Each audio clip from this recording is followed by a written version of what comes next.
Good morning, everyone. Happy Thursday. Hope you're all having a great morning so far.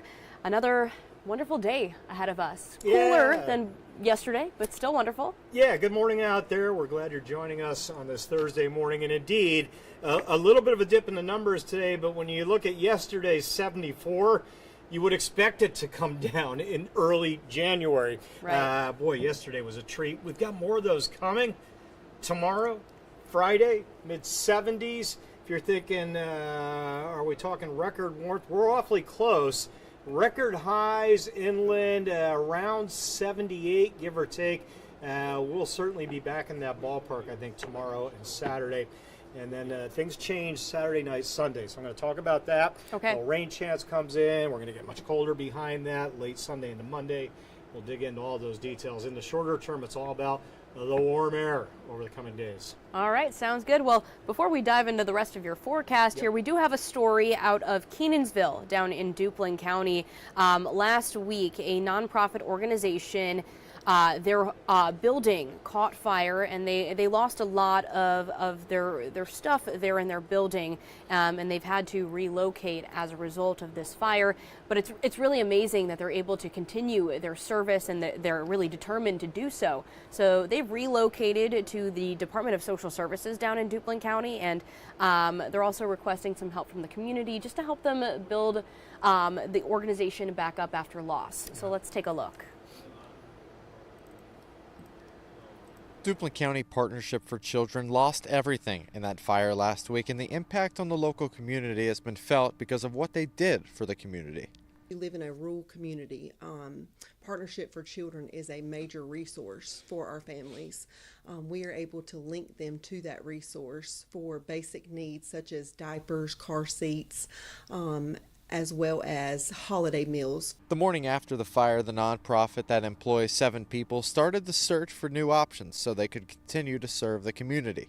Now they are temporarily located at the Duplin County Department of Social Services, still trying to be there for those who need help. They are accepting donations. Mobile unit that we have here, Duplin County Health Department has allowed us to use. This is actually where we will be distributing diapers and wipes out of. And we also have a storage building it's a storage trailer that they're allowing us to use to be able to just kind of keep those donations in as they're coming. Jones says the community has been very helpful ever since the fire. And just the community support, community partners, Duplin County. I mean, we were in this building on Monday. To get back up and running, they'll need several supplies, not only those for children in need, but for when they get a new place to operate out of. The timeline for when they will get a new permanent location is to be determined. Absolutely devastating to see that footage right at the beginning of that story there, but also just amazing to see how resilient they are, that they're working hard to, continue to help the community out there, and great to see the way that the county and the community has also been helping them in return. Yeah, I guess it speaks to the importance of what they're doing down there. Right. You certainly get that vibe that this is important stuff we're doing, and the community saying, we know that, we're here to help. And the original building was completely destroyed, right? Yeah, so they got to totally relocate. But it looks like they're in pretty good hands between the government officials and the residents down there working hard with them. Yeah, so hopefully all they can find a new place, but looks like in the meantime they're doing okay. So glad to hear that. I wonder if we've got a link on our webpage, I'm assuming. I wonder if there's a way to I believe there is a community donation. So we do have a website article you could find on WITN.com. You can learn more. Gotcha. All right, let's switch gears. We'll jump into the weather forecast. It's going to be a beautiful day in Duplin County and pretty much all counties, no matter where you may be headed. Yesterday, the air temperature, if you were checking your thermometers yesterday afternoon, these are the kind of numbers you were seeing. 73, 74 inland. You weren't far from 70 on the Outer Banks. Manio and Hatteras, 67 early to mid-January degrees. By coastal standards this time of the year, that's delightful. I mean, obviously the 70s inland. Just a gift. I've been calling it a gift, and those gifts will come back tomorrow and Saturday. Mother Nature, it's called a late Christmas gift across Eastern Carolina. Here's the highs the next 8 days. So today we dip a little, but still 10 degrees above normal. What is normal? 54, 55.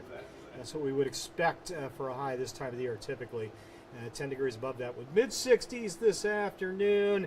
And then we go back to the party, the mid-70s Friday, Saturday. I mentioned earlier, record highs, you got to get towards a 78. And that's certainly in that ballpark, inland areas, Friday, Saturday. Whenever you can say record highs in January, that's a good thing. All right, Sunday, mid-60s in the morning. It's important to kind of emphasize that little asterisk on that 65. Morning time, mid-60. By mid-afternoon, that'll be a low 50 probably, and falling into the 40s by the time we hit sunset around 5 p.m. on Sunday. So it will turn much chillier and breezy at times into the afternoon. So the morning milder air goes away quickly. And the morning lows, same deal. The next few nights, those 60s, that's not a typo. Overnight, struggling to get below 60. Friday night and Saturday night, Sunday night, excuse me. And then Monday morning, the temperatures tumble down towards a 29. Tuesday morning, sun comes up, it's 26 out there. That's obviously much colder air mass coming in. Behind the rain chance Saturday night. We'll show you that rain chance in a sec. As for today, generally sunny skies through lunchtime. Some clouds kind of building in or filtering through this afternoon. No rain, though, out of those clouds. And again, mid-60s with a northeast breeze. Chilly to mild, now to later. Satellite looks good. A little bit of high cloudiness scoot through during the overnight. No big deal. And no precipitation on that map. Staying dry through probably sunset Saturday, the way it looks right now, with a stray exception to that. We're 10 degrees colder this morning than we were yesterday morning, give or take. That means upper 30s to low 40s inland. A little bit of frost maybe well inland this morning, not much though.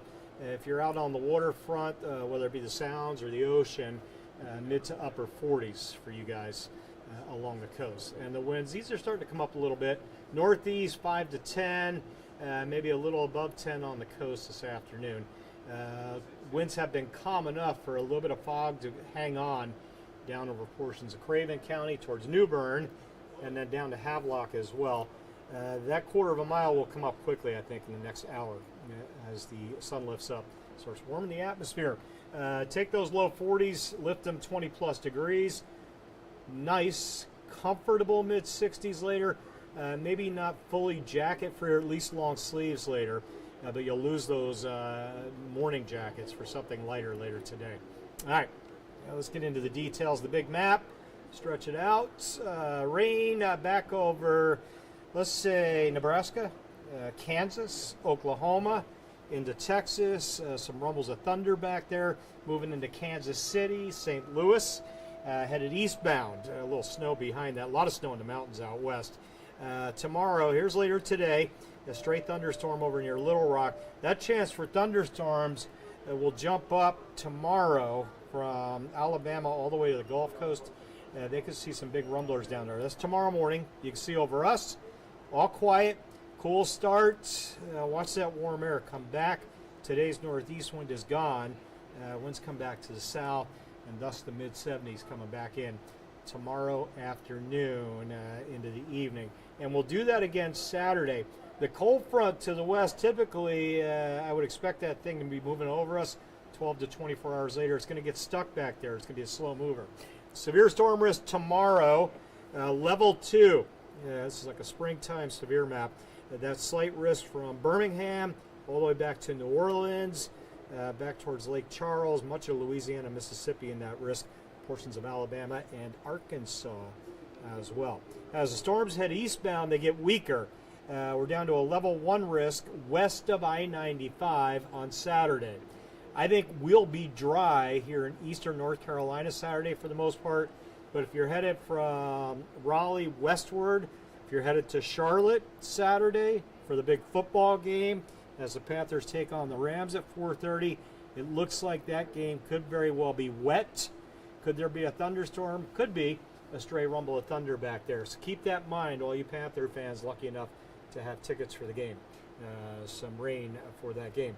All right, that rain becomes our rain chance. There's Saturday morning, central western NC wet, kind of hanging back there until the overnight for us. 8 p.m. to midnight, showers start moving in. And then really midnight to sunrise, scattered showers, diminishing sunrise to noon. So everything's shifting out of here 8, 9, 10 o'clock Sunday afternoon. The rain is done. Also done the warmer air. So I was talking about mid-60s in the morning Sunday, and then tumbling downward afternoon, evening hours. And well-warranted chill. I should have a cold on that. Monday's highs not hitting 50. I think most of us will be stuck in the 40s all day, despite beautiful blue skies. It's a cold map early next week. What a contrast. Getting there is a fun ride. Mid-60s today, 75, 76. Friday, Saturday, trying to get you a record high or two out there. Clouds around tomorrow, but no rain. Clouds around Saturday, but just an isolated shower possible at 20%. Again, don't cancel Saturday plans. We should be good. Saturday night, some showers come in. They linger into Sunday morning. Timing still shifting a little bit, but I think by mid-morning Sunday done inland. By late morning lunchtime done on the coast. And then we get cold, 29 when the sun comes up Monday morning. There'll still be some wind. We may have some wind chills Monday morning in the upper teens. From a near 80-degree temp Saturday to a feels like a 19 Monday morning. That really drives the point home. A lot of sunshine Monday, Tuesday. We'll sneak back towards normal temps the middle of next week. Normal being mid-50s for Wednesday. Then a little rain chance sneaks in on Thursday. Long ways out, so let's kind of hang off on details there just yet. The big news, the warmer temps, followed by some rain Saturday night, Sunday morning, and then the party ends on that warm air into the chill Sunday night, Monday, from AC to heaters, perhaps over a 3-day period. Yeah, what a difference, just going back and forth and back and forth. But like we keep saying each and every day with this beautiful weather, hopefully you can take advantage of it. I know I got outside yesterday, went for a little walk, and I honestly forgot it was January. Forgot that we were approaching peak winter. Yeah, the meteorological peak of winter is the next 2 weeks. Meteorological winter, December, January, and February, the coldest period. So again, we're going into the heart of what's typically the coldest time of the year. And you're right. And when you're walking around at 74 degrees, your brain goes, oh, it's March. Yeah, felt great. Spring thunderstorms coming. Obviously, that's not the reality. Right. And it is a rare treat. So these are the kind of days we say thank you. We take advantage of them once they leave. We don't cry over it because it was a gift in the first place. Yes, this is true. It'll come again, just probably not in the coming weeks. It might not be till February. Right. All right. Well, thank you for the update, Jim. Sure. And thank you, everyone, for joining us this morning. Just want to say hello and good morning to George and Bernice. Bernice, I always love when you're saying brewing up a nice day, and it's going to be another beautiful day out there. So get out there, enjoy it, even if it's just for a few minutes. I'm sure it's going to boost your serotonin levels. Enjoy it. All right, we'll be back again at 8 a.m. for another news and weather update. Hope you can join us then. Have a good one. This hour of the WITN First Alert Desk is sponsored by Toyota of Goldsboro.